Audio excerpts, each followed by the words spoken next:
Oyo, greetings maZimbabwe. Tauya pano tine nyaya inosirisa, zvinoshamisa, zvinorwadza. Pane murume wauya Kumbare OK, uyo anga ari kuruma vanhu. Zvionerei, zvinosiririsa mufunge.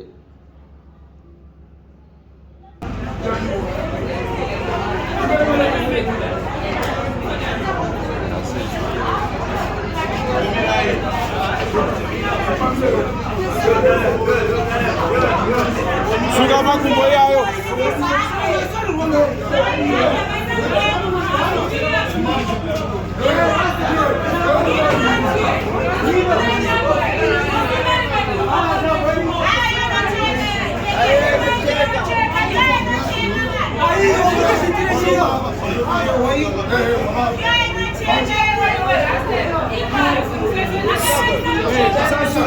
Visa hembe vamusunga nehembe yake.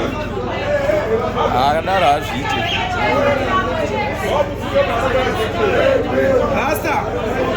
Rasta, kura iyo, shandisa iyo itambo iyo. Iyo inovacheka, inovakuwadza. Wakachitomwa.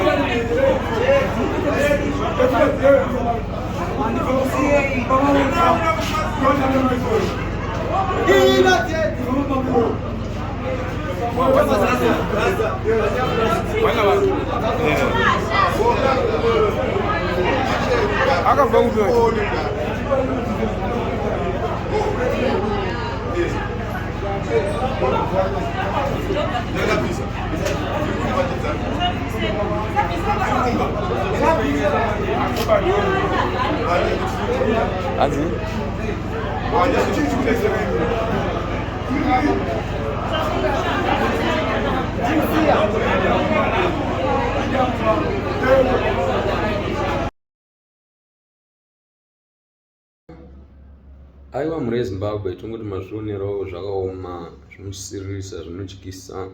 Tinoti kuna avo vese vasati vasubscribe, please press subscribe button on the corner. Kuna ava vose vasati vasubscribe, kune zvose zvinova kuti musajambwe. Thank you so much love, stay blessed.